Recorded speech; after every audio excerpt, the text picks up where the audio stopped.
আমার কন্যার সঙ্গে ভগবান শিবের পুত্রের বিবাহ হবে। আর অত্যন্ত আনন্দিত হয়ে বিশ্বকর্মা এলেন ভগবান শিবের কাছে। ভগবান শিব তখন বললেন বিশ্বকর্মাকে যে তোমার ওই দুই কন্যার সঙ্গে আমার পুত্র গণেশের সঙ্গে বিবাহ দাও। ওই দুই কন্যা সিদ্ধি ও বুদ্ধি ভগবান গণেশকে বিবাহ করলেন, প্রদক্ষিণা করলেন,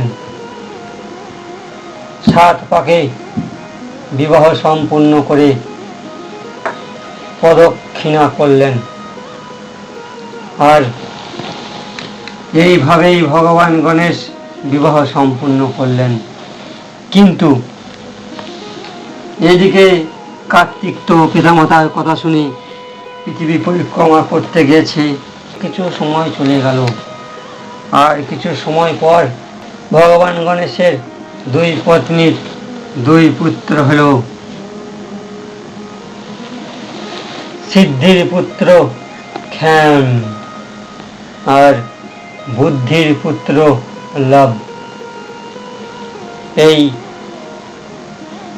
ক্ষেম লাভ 2 পুত্র ভগবান গণেশের। যখন কিছু সময় পেরিয়ে যাওয়ার পর 2 পুত্র হলো ভগবান গণেশের। আর যখন এই পৃথিবী পরিক্রমা করে ভগবান কার্তিক চলে এলেন, সেই সব কথা নারদ মুনির কাছ থেকে জানতে পারলেন। যে নারদ মুনি বললেন যে পৃথিবী পরিক্রমা ফল ভগবান গণেশ লাভ করেছে পিতামাতার প্রদক্ষিণা করে, আর তার জন্য বিশ্বকর্মার 2 কন্যা সিদ্ধি ও বুদ্ধির সঙ্গে বিবাহ দিয়েছে ও তার 2 পুত্র হয়েছে, যার নাম ক্ষেম লাভ। এই সব কথা শুনে ভগবান কার্তিক তো অত্যন্ত ক্রোধ হলেন। তিনি চলে গেলেন ভগবান শিবের কাছে, মা পার্বতী, দুর্গা দেবী, জগজ্জননীর কাছে। কারণ বিবাহর জন্য এই কলিযুগে নারী বা পুরুষরা কোনো বয়সের তুলনা করছে না। কারণ অল্প বয়সে সবাই বিবাহ করছে, পিতামাতার কথা শুনছে না। সরকারি যে টাইম আছে 18 বছর 22 বছর, সে টাইমও মানছে না। কারণ এই কলির যুগের প্রভাব। বিষ্ণু পুরাণে বর্ণিত 5 বছর থেকে আরম্ভ করে 8 বছর কন্যাদের সন্তান হবে। কারণ 5 বছর থেকেই কন্যাদের বিবাহ হবে। 5, 6, 7, 8 তার মধ্যে সন্তান হবে। আর 12 বছরের মধ্যে সমস্ত মানুষের চুল পেকে যাবে। তারপর যখন 20 বছর হবে, সবাই এই জগৎ থেকে চলে যাবে। কারণ মানুষের আয়ু 20 বছর থাকবে, লাস্ট 20 বছর হলে মানুষ মৃত্যুগ্রহণ করবে। এইভাবেই বিষ্ণু পুরাণে বর্ণিত আছে।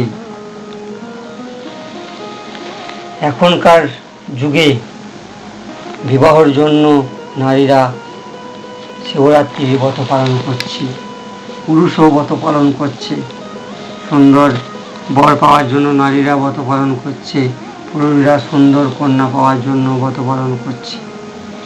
তবে একটি নিয়ম করলে সুশীলা সুন্দরী পত্নী ভগবান শিব দেবে ও সুন্দর বরও দেবে নারীদের। কি করবে?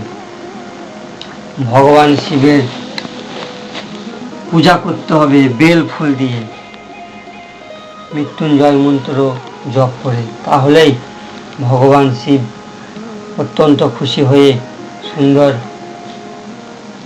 পত্নী দিবে। 1 লক্ষ বেল ফুল দিয়ে পূজা করুন, মৃত্যুঞ্জয় মন্ত্র জপ করে ভগবান শিবের সুন্দর সুশীলা পত্নী হবে ও সুন্দর বর হবে নারীদের। এইভাবে আমাদের শাস্ত্রে অনেক কিছু বর্ণনা আছে। আর যে ব্যক্তির দুঃখ কষ্টতে ভরে গেছে, বাড়িতে শান্তি নেই, অশান্তি লেগে আছে, তাহলে সেই ব্যক্তির একটি জিনিস করা উচিত, জল ধারা দেওয়া উচিত ভগবান শিবকে মন্দিরে গিয়ে।